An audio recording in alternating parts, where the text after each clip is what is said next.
반갑습니다. 오늘 하이델베르크 요리문답 제22주 강의를 시작하겠습니다. 찬양하시고 시작하겠습니다. 새 찬송가 540장 주의 음성을 내가 들으니 주의 음성을 내가 들으니 사랑한단 말일세 믿는 마음으로 주께 가오니 나를 영접하소서.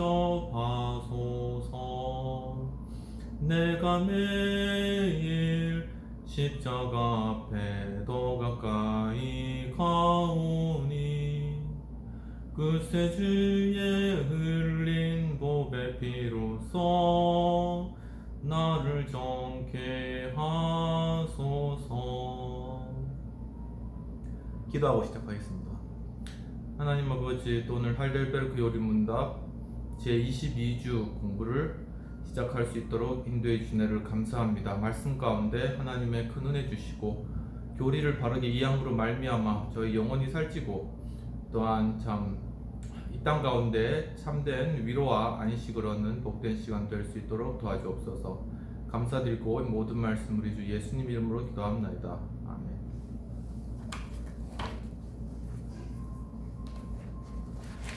네, 오늘은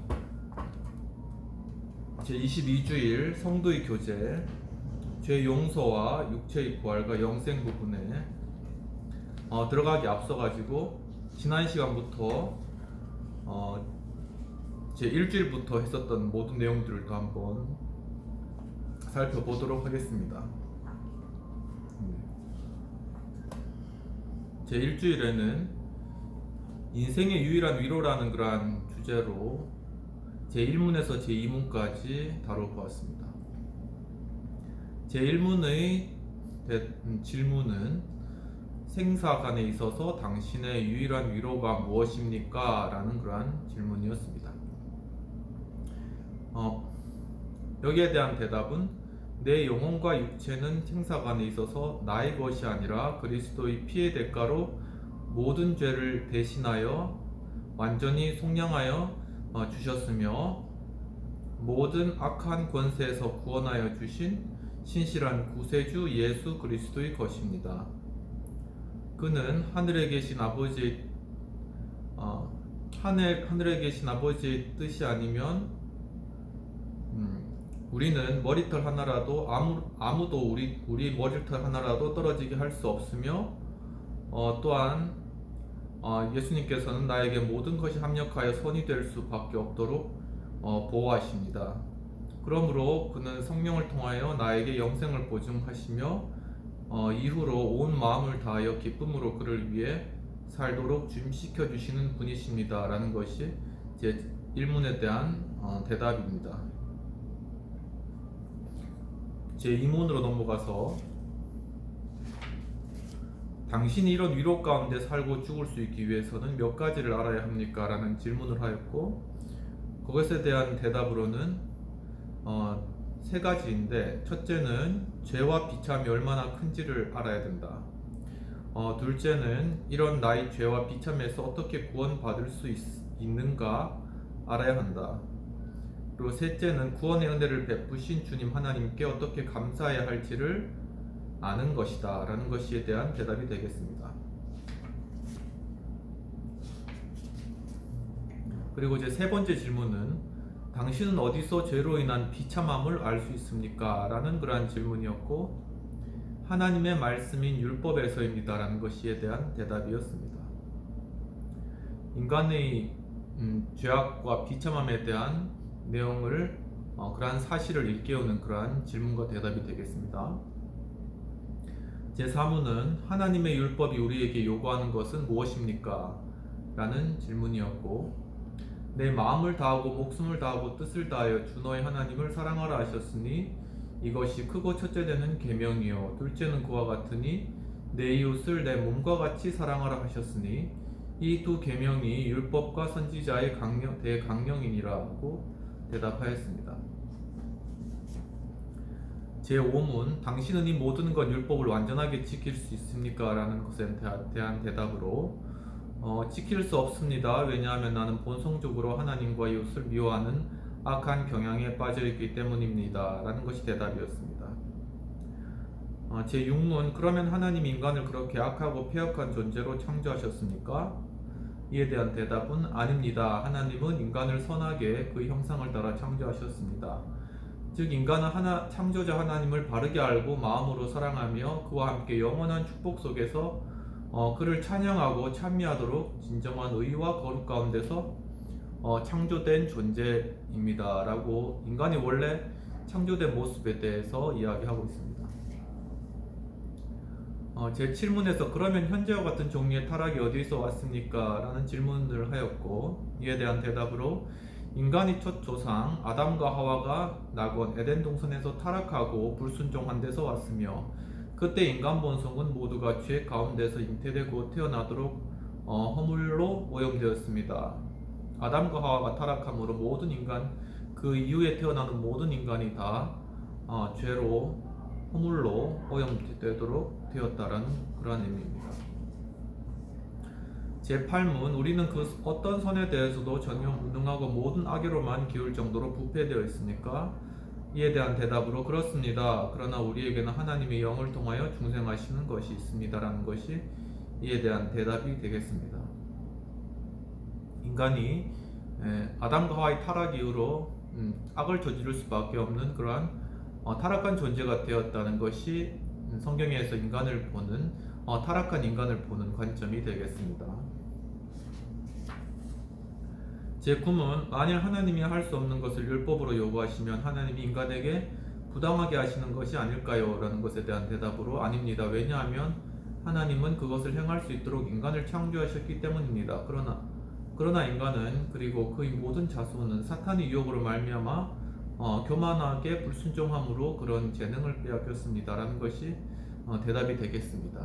성경에서는 어떠한 개인이 아니라 인류 전체의 죄악을 이야기하고 있는 것이고, 그렇기 때문에 우리가 비록 우리의 부모를 통하여서 이 땅에 태어났지만은 바로 그러한 죄 있는 부모 아래서 태어난 우리 존재 자체가 죄인이다라는 것에 대한 것이 제9문의 대답이 되겠습니다. 한편으로는 좀 억울하다고 생각하시는 분도 있겠습니다만은 바로 그런 비참한 게 바로 인간이 그런 존재라는 것이죠.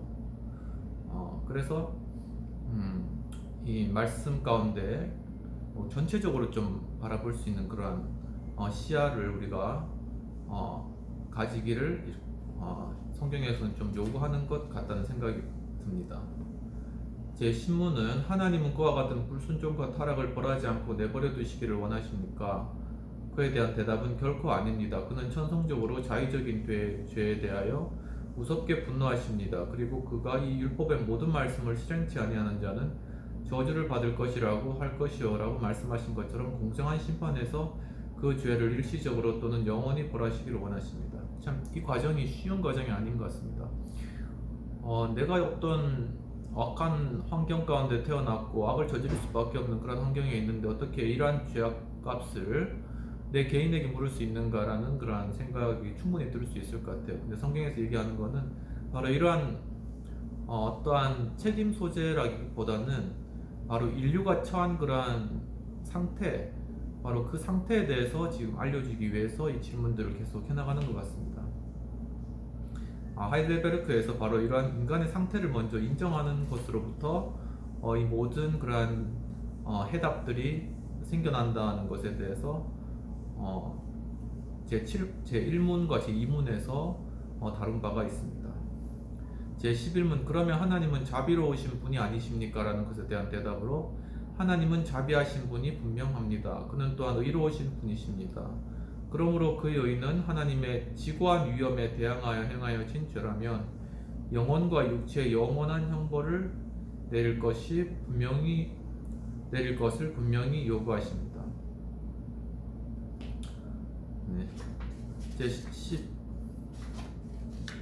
제12문, 하나님의 공의로우신 심판에 따라서 현세적이며 영원한 징벌을 얻게 된 우리가 어떻게 이런 벌을 면하고 다시 은혜에 들어갈 수 있습니까? 하나님은 그의 의가 충분히 이루어지기를 원하십니다. 그러므로 우리 자신을 통해서든 또는 다른 사람을 통해서든 죄에 대해 완전한 대가를 치러야 합니다.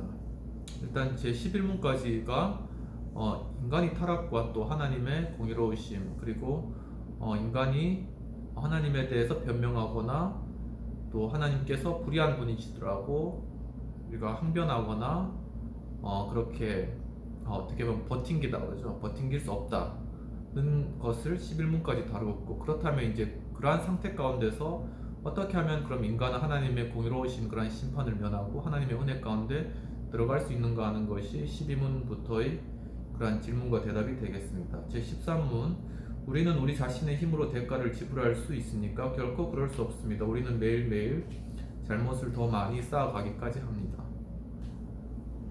제 13문, 그러나 그 어떤 피조물이 우리를 위해서 대가를 지불할 수가 있습니까? 대답은 아무도 없습니다. 왜냐하면 첫째, 하나님은 인간이 잘못했던 것을 그 어떤 다른 피조물에게 벌하시기를 원치 아니하시기 때문입니다. 그리고 두 번째는 죄에 대하여 하나님의 영원한 진노의 짐을 짊어질 수 있거나 다른 피조물로 그 진노에서 구원할 수 있는 피조물은 없기 때문입니다. 그렇죠. 제 15문은 그러면 우리는 어떤 중보자와 구원자를 찾아야 합니까? 우리에게 중보자와 구원자가 필요하다는 것입니다. 그에 대한 대답으로 진실하심에 공의로운 인간이고 또한 모든 피조물보다 더 강하여 동시에 참 하나님이 되시는 그런 분을 우리 인간은 찾아야 된다. 어떤 메시아 구원자를 이야기하고 있는 것입니다. 그래서 제 16문으로 넘어가서 왜 그는 진실하시며 의로운 인간이어야 합니까? 하나님의 의는 죄를 지은 인간 본성이 죄에 대한 대가를 지불해야 할 것을 요구하시나 스스로 죄인된 자는 다른 사람을 위하여 대신 지불할 수가 없기 때문입니다. 그러니까 어떤 우리 죄를 대신 속해 주실 수 있는 어떤 초자연적이면서도 또한 우리와 똑같은 인간이신 어떤 그러한 존재가 필요하다. 그것에 대해서 이야기하고 있는 것이죠. 제 17문, 그는 왜 동시에 또한 참 하나님이야 합니까? 그의 신성의 능력으로 하나님의 진노의 짐을 그의 인성에 져서 우리를 위하여 의와 생명을 획득하여 다시 주기를 원하시기 때문입니다. 라는 것에 대한 대답이 되겠습니다. 제 18문, 의롭고 참 인간이시며 동시에 참 하나님이신 중보자는 누구십니까? 우리에게 완전한 구원과 의를 선사하신 우리 주 예수 그리스도이십니다. 라는 것이 대답이 되고요. 제 19문, 당신은 그것을 어디서 알 수 있습니까? 즉 바로 이 땅 가운데 오신 예수 그리스도가 우리의 죄를 구속하시고 메시아 되시고 우리를 참 구원하시며 우리의 죄값을 대신 치러주실 분이라는 그러한 사실을 어떻게 우리는 알 수 있나? 알 수 있습니까? 그런 질문이죠.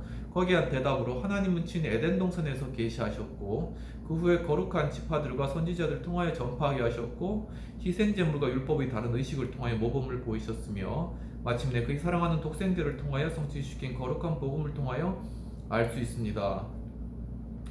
그러니까 구약 성경에서 이렇게 예수 그리스도에 대한 예표가 계속 이렇게 나왔다는 거죠. 그리고 모든 또 구약 때 선지자 그 죄를 속하는 그러한 대속 어떤 그런 사건들 그리고 또 이사야서에 나온 그러한 어떤 어린 양 죄 없으신 어린 양의 그러한 수많은 예언들을 통해서 예언되었고 그 메시아가 바로 신약 시대에 오면서 예수 그리스도 그분이시다라는 것에 대해서 결국 입증이 된 그러한 사실이다라는 것이 되겠습니다. 제 20문에 모든 사람은 아담을 통하여 멸망을 받은 것처럼 그리스도를 통하여 다시 구원을 얻게 됩니까? 아닙니다. 다만 참 믿음을 통하여 예수 그리스도에 연합됨으로써 그의 모든 축복 연회를 받아들이는 자만이 그렇게 됩니다. 곧 믿음을 통하여 예수 그리스도에 연결된 자만이 구원을 얻게 된다. 그런 내용이 되어 있습니다. 제 21문, 참 믿음은 무엇입니까? 그것은 하나님이 우리에게 그의 말씀으로 계시하셨던 그 모든 것을 진리라고 생각하는 그 어떤 지식만이 아니라 성령께서 복음을 통하여 내 안에 일으키시는 마음으로부터 우러나오는 믿음인 바, 그 내용은 다른 사람들만이 아니라 내게도 죄의 용서와 영원한 의와 복락이 하나님으로부터 주어졌다는 것이며 이것은 오직 은혜로 말미암는 그리스도의 공로 때문이라는 것입니다. 정말 참 이렇게 믿음이라는 것은 바로 성령님을 통해서 우리 마음에 감동을 주시고 그것을 통하여서 우리의 지적인 동의와 함께 감정적인 그러한 동의와 또한 예수 그리스도를 영접하는 의지적인 그러한 행동을 통하여서 복합적으로 이루어지는 것이다라는 내용입니다. 제22문, 그리스도인이 반드시 믿어야 할 것은 무엇입니까?에 대한 그 대답으로요. 우리의 일반적이고 의심할 수 없는 기독교적 신앙 항목이 전체 속에서 우리에게 가르치는 복음 안에서 약속되어진 모든 것입니다. 해서 복음 안에서 이렇게 약속되어진 모든 그러한 기독교적인 신앙의 항목들, 그것을 우리가 믿는 것이다라는 것입니다. 그래서 제23문의 신앙 고백의 각 항들은 무엇을 말하고 있습니까? 라는 질문에 대해서는 전능하사 천지를 만드신 하나님 아버지를 믿사오며 그 외아들 우리 주 예수 그리스도를 믿사오니 이는 성령으로 잉태하사 동정녀 마리아에게 낳으시고 본디오 빌라도에게 고난을 받으사 십자가에 못 박혀 죽으시고 장사 지냄 받으셨다가 지옥에 가셨다가 3일 만에 다시 죽은 자들 가운데 부활하셨고 하늘에 오르사 전능하신 하나님 우편에 앉아 계시다가 산자와 죽은 자를 심판으로 오시리라. 나는 성령과 거룩한 공예와 성도가 서로 교통하는 것과 죄를 사하여 주시는 것과 몸이 다시 사는 것과 영원히 사는 것을 믿사옵나이다라는 것이 신앙 고백의 그러한 항목들이 되겠습니다. 바로 이렇게 부활의 그러한 권능이 바로 예수 그리스도의 권능이고 예수 그리스도께서 바로 스스로가 부활하심으로 바로 이러한 것을 입증하셨다는 그러한 내용이 되는 것입니다. 예수 그리스도께서는 그가 살아 계셨을 때 죽은 나사로를 무덤에서 나오게 하셨죠. 죽어서 이제 사흘이나 지나가지고 이 썩은 냄새가 나는데 사람들에게 예전에는 이제 그 유대인 지방에서는 이렇게 굴을 파서 거기에 죽은 사람을 뉘우고 거기에 돌을 막는 그러한 예식으로 그 매장을 했었는데 그때 이제 예수님께서 그 돌을 옮겨 놓으라 그렇게 이제 요청을 하신 거죠. 사람들이 이제 돌을 옮겨 놓고 나사로야 나오너라 그러니까 그 죽은 나사로가 붕대를 다 감은 채로 이렇게 나왔다는 거죠. 그래서 이제 그 죽은 나사로가 이제 그 붕대를 다 풀고 이제 다시 살아서 사람들 가운데 있으니까는 사람들이 이것을 보고 예수의 권능을 믿는 거죠. 그런데 이제 그것을 보고 바리새인들과 또 사두개인들 또한 유대 관리들은 정말 두려웠던 거죠. 그러한 예수 그리스도의 가르친 그 복음이 자기 유대교와 배치되기 때문에 그러한 자신들의 체계와 그러한 어떤 권위와 이런 것들을 무너뜨릴까봐. 그래서 결국 예수 그리스도 죽이기를 도모하고 또한 나사로를 죽이기를 또 도모하는 그러한 일들이 일어나게 되는 것입니다. 결국 그래서 예수 그리스도께서는 십자가에 달려 돌아가셨지만 본인 스스로가 부활되심으로 말미암아 바로 예수 그리스도께서 그 부활의 첫 열매요 또한 부활의 그러한 생명의 그러한 고난을 가지신 그러한 분으로서 입증이 되신 거죠. 그래서 이제 그것을 이제 사도 바울은 결코 믿지 못할 것이 아니고 정말 많은 제자들도 예수의 부활을 보았고 500여 문도도 다 예수의 부활을 보았다라고 이렇게 증언을 하고 있습니다. 바로 이러한 부활의 주님, 그래서 저희가 계속 부활절을 기념하는 것이죠. 그 부활, 그리고 우리의 몸도 바로 예수 그리스도의 부활과 같이 부활하게 될 것이다 라는 것이 기독교의 중요한 신앙의 고백이 되겠습니다. 그래서 제24문에 이러한 신앙 고백은 어떻게 구분됩니까? 그에 대한 대답으로 세 부분으로 구분됩니다. 첫 번째는 창조주 되신 하나님 아버지를 고백하는 것이며 두 번째는 우리의 구주 하나님의 아들 예수 그리스도를 고백하는 것이며 세 번째는 하나님의 성령과 우리의 거룩함을 다루고 있습니다. 그래서 제25문 다만 유일한 신적 본질이 있다면 왜 당신은 아버지 아들 그리고 성령을 삼위적인 모습으로 부르게 됩니까? 라는 것에 대한 대답으로 왜냐하면 그 말씀 안에 이런 세 가지 인격이 유일하시고 참이시며 영원한 하나님 되심을 구별하여 계시하셨기 때문입니다 라는 것에 대한 대답이 되겠습니다. 이러한 삼위일체의 내용이 이제 마태복음 3장 16에서 17절에 나타나는데요. 잠깐 읽어보면 예수께서 세례를 받으시고 곧 물에서 올라오실 때 하늘이 열리고 하나님의 성령이 비둘기같이 내려 자기 위에 임하심을 보시더니 하늘로부터 소리가 있어 말씀하시되 이는 내 사랑하는 아들이요 내 기뻐하는 자라 하시니라. 이제 여기 보시면은 이제 예수 그리스도 성자 되신 예수 그리스도께서 나타나시고 또한 이제 성령 하나님께서 비둘기같이 내리시는 그러한 모습이 나타나고 그리고 하늘로부터 이제 소리가 있어서 내 사랑하는 아들이요 내 기뻐하는 자를 이렇게 입증해 주시는 하나님 아버지가 나타나고 이렇게 바로 이 장면에서 이렇게 삼위의 하나님이 이제 동시적으로 그렇게 나타나는 것입니다. 제26문으로 넘어가면 만일 당신이 전능하사 천지를 만드신 하나님 아버지를 믿는다고 말한다면 당신은 무엇을 믿는 것입니까? 라는 것에 대한 대답으로 천지에 있는 모든 것을 없는 것 가운데서 창조하신 우리 주 예수 그리스도의 영원하신 아버지는 그의 영원하신 뜻과 섭리로 천지의 모든 것을 보존하시며 다스리시며 그의 아들 그리스도로 인하여서 내 하나님과 아버지 되심을 믿는다는 것입니다. 그리고 그가 내 영혼의 모든 필요와 함께 나를 돌보아 주실 것이며 이 눈물의 골짜기에서 내게 주어진 모든 악을 선으로 바꾸어 주실 것을 의심치 않고 믿는 것입니다. 왜냐하면 그는 전능하신 하나님으로 신실하신 아버지로서 그런 일을 하실 수 있으시고 또 하기를 원하시기 때문입니다. 라는 것에 대한 대답이 되겠습니다. 잠깐 근거되는 그러한 말씀을 한 군데 살펴보도록 하겠습니다. 갈라디아서 말씀을 한번 살펴보도록 하죠. 갈라디아서 4장 5에서 7절 율법 아래 있는 자들을 속량하시고 우리로 아들의 명분을 얻게 하려 하심이라. 너희가 아들이므로 하나님이 그 아들의 영을 우리 마음 가운데 보내사 아빠 아버지라 부르게 하셨느니라. 그러므로 내가 이후로는 종이 아니요 아들이니 아들이면 하나님으로 말미암아 유업을 받을 자니라. 바로 예수 그리스도를 통하여서 우리가 바로 하나님의 그 아들의 영 성령을 우리가 영접하고 받아들임으로 말미암아 우리 존재 자체가 하나님의 자녀가 되었고, 그렇기 때문에 하나님 아버지에 대해서 이제 우리가 아빠라고 이렇게 부를 수 있다는 거죠. 정말 이 아빠라는 그런 표현이 굉장히 이렇게 친근한 표현인 거죠. 그런데 이렇게 유대적인 여기 이제 헬라어죠. 헬라어도 아바 이렇게 이제 이렇게 발음이 되는데 비슷한 것 같아요. 아빠라던가 우리말로 아빠, 그리고 헬라어로 아바, 예, 그런. 그리고 이제 엄마 같은 경우에는 영어로 또 맘이 그러기도 하고 그렇죠. 그러니까는 아이가 처음에 이제 태어나가지고 엄마 이제 그리고 아빠 이렇게 이야기하는 것이 이제 그게 이제 어휘가 된 것 같아요. 그래서 공통적으로 이제 우리나라 뭐 다른 나라나 다 거의 비슷한 그런 것 같습니다.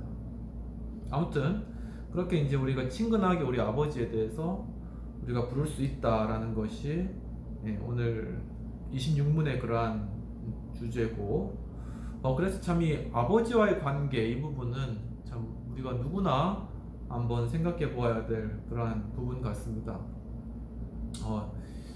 이제 예전에 이제 이런 광고가 있었대요. 그러니까 뭐 어떤 광고냐면은 이제 뭐 이렇게 길거리에 가는 사람에게 이렇게 남자겠죠. 그런데 이제 어떤 설문지를 주면서 뭐 거기에다가 뭐 자기 아들과 있었던 좋은 일을 이렇게 써보라, 그렇게 이제 설문하는 그런 게 있었답니다. 이제 그런데 거기서 이제 이렇게 설문을 쓴 거죠. 뭐 아이와 함께 뭐 놀이동산에 갔다. 그리고 뭐 정말 좋았다. 그리고 정말 아이와 함께, 그리고 뭐 어떤 극장에 가서 영화를 봤는데 정말 재밌었다. 이렇게 감정을 쓴 거죠. 그 아이와의 관계에 있어서의 어떤 그러한 감정을 그 설문에 다 쓴 겁니다. 그런데 이제 그 부분을 이제 바꾼 거예요. 이제 그렇게 쭉 쓴 내용을 바로 예를 들면 내가 우리 아들과 같이 극장에 가서 정말 기뻤다. 이거를 나라는 거를 우리 아빠가 이렇게 하고 우리 아들과 함께를 나와 함께 뭐 이렇게 해서 이제 그 아빠 입장에서 그거를 다시 이렇게 했다는 겁니다. 그러니까 아빠가 나와 함께 극장에 가서 참 좋았다. 그러니까는 이제 그 설문을 쓰는 사람이 그러니까 울지 않는 사람이 한 명도 없었다는 겁니다. 그러니까 그 자기 아들과 있었던 그러한 어떤 감정, 어떤 좋았다, 기뻤다 이런 것들이 바로 그 아버지의 감정으로 이렇게 대체되는 순간 정말 그 사랑과 그러한 정말 감사와 또한 그런 어떤 간절한 갈구겠죠. 그런 것들이 이제 마음 가운데 모든 사람이 다 일어났다는 것입니다. 그것은 무엇을 이야기하는지 곰곰이 생각해 봤는데 바로 그만큼 정말 우리가 그 아버지의 그 사랑을 간구하고 있었던 것이 갈구하고 있었던 것이 아닌가 그런 생각이 듭니다. 정말 우리가 우리 정말 아버지의 사랑을 바라고 정말 친근하게 교제하고 정말 그 사랑을 간절히 받고자 하는 그런 마음이 우리 가운데 있는데, 또 한편 그렇게 눈물이 나오는 그런 이유는 그것을 자기가 정말 받지 못하는 그리고 느끼지 못하는 그러한 것들로 인한 일종의 슬픔도 거기 같이 있지 않나 그런 생각이 듭니다. 그럼 한 단계 더 나아가서 그러면 왜 우리가 그렇게 우리 아버지로부터 우리 부모님으로부터 사랑을 갈구하지만 그런 것도 그렇게 느끼지 못하고 우리가 체험받지 못한 우리의 슬픔이 우리 마음 가운데 있을까? 바로 그러한 생각이 들었고 바로 그것이 어떻게 보면은 우리 하나님 아버지와 우리의 관계가 아닐까라는 그러한 생각들까지 좀 확장해서 생각해 보게 되었습니다. 만약에 우리가 우리의 죄가 없고 그리고 우리의 그러한 정말 우리가 깨끗하고 정말 하나님 앞에 나아갈 수 있다면은 정말 이렇게 오늘 말씀에서 나타난 것과 같이 아빠 아버지라고 부르면서 그 하나님 커다란 그 사랑의 품에 우리가 안겨서 우리가 정말 그 안에서 참 평안과 기쁨을 누릴 수 있을 것입니다. 그렇지만은 인간이 죄악으로 하나님을 떠나고 불순종한 그 죄악이 그 사이를 가로막혔기 때문에 우리 마음 가운데 하나님을 간절히 사모하는 마음이 있지만 하나님께로 나아가지 않은 그런 아주 모순적인 그런 상태에 우리의 인간이 이르게 되었다는 그런 것입니다. 그렇기 때문에 바로 성경에서 이사야 말씀도 이사야죠. 바로 너희 죄악이 너희와 너희 아버지 하나님 사이를 갈라놓았다. 정확하게 제가 어느 구절인지는 잘 모르겠는데 그렇게 이야기를 하고 있는 것입니다. 정말 우리의 마음 가운데 정말 그 간절히 바라는 그런 감정들, 그런 소원들, 그러한 것이 있었지만 그것을 체험받지 못했기 때문에 어떻게 보면은 그 아버지를 부인하고 아버지를 떠나고 아버지의 존재 자체를 없이 해버리는 그러한 바로 우리 인간의 모습이 되지 않았나. 정말 하나님으로부터 버림받았다는 그 소외감과 그 슬픔으로 인하여서 결국은 아버지를 부인하고 무신론까지 또한 그것을 주장하기 위해서 온갖 논리를 만들어내는 거죠. 그렇게 결국 인간은 자기의 철학을 발전시키지 않았나 그런 생각도 많이 가지게 되었습니다. 그렇지만은 바로 예수 그리스도 그분께서 바로 그 우리와 하나님과의 그 사이에 가교가 되셔서 바로 그분이 중보자가 되셔서 바로 하나님과의 우리의 관계를 회복시키신 거죠. 그렇기 때문에 예수 그리스도를 통해서 우리는 이제는 아버지께 나아갈 수 있으며 아빠 아버지라고 부를 수 있게 되었다는 사실입니다. 그렇지만 이것이 우리가 그렇게 되었다고 하여서도 우리가 바로 이런 것들이 감정적으로 와닿지는 않은 것 같습니다. 저도 많이 그랬고요. 우리가 먼저 의지적으로 하지만 마음이 건건할 때가 많이 있고 잘 느끼지 못할 때가 많이 있어요. 그렇기 때문에 바로 그 아버지에 대한 치유 이런 것들, 치유의 사역 이런 것들이 중요하다고 할 수 있겠습니다.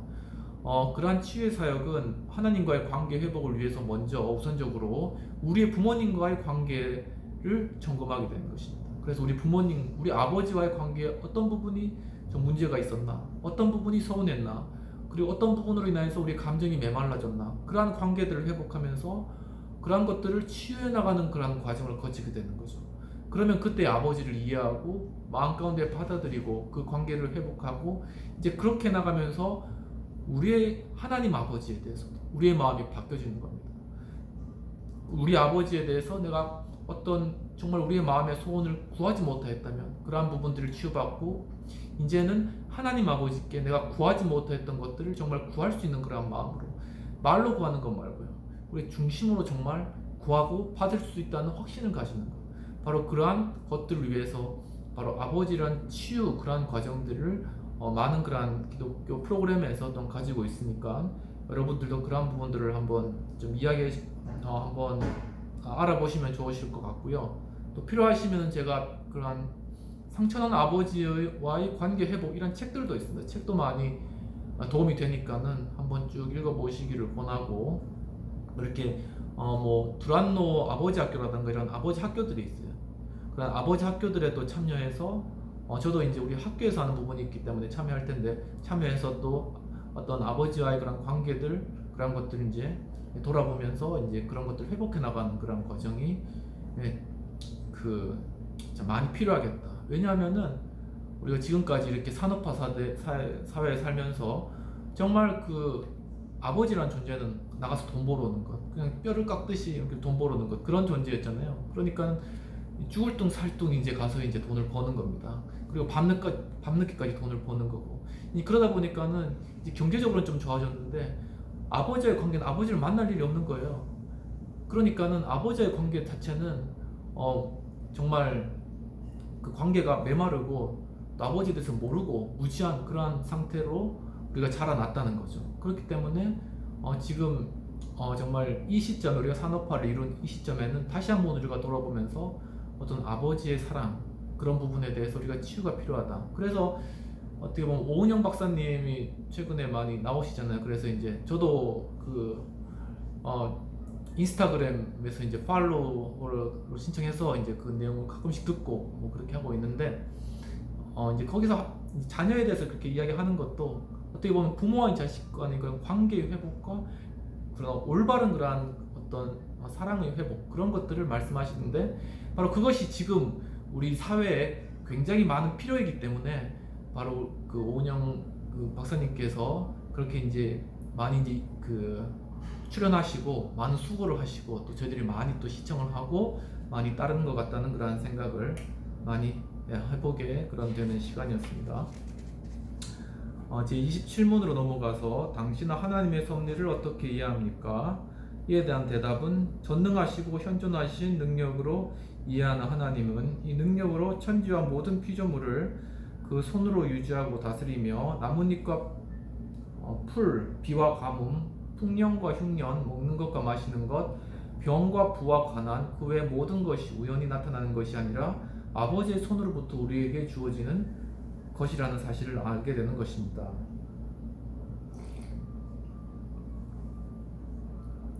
네, 제 28문은 하나님의 창조와 섭리를 알면 우리에게 어떤 유익이 있습니까?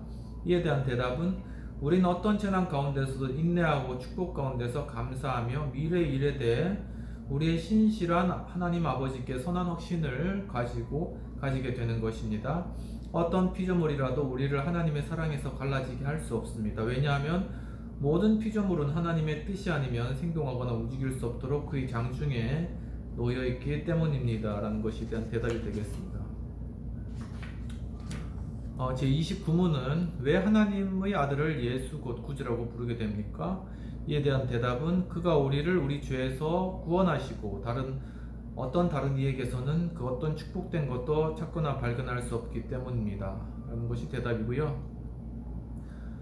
제 30문은 거룩한 성자들에게서나 자기 자신이나 혹은 그 어떤 다른 곳에서 축복과 구원을 찾는 자들도 예수를 유일한 구주이심을 믿는 것이라고 할 수 있습니까? 에 대한 대답으로 아닙니다. 그들은 구세주가 되신 그리스도를 행동에서 부인합니다. 그 이유는 예수가 완전한 구세주가 아니어야 하든지 이런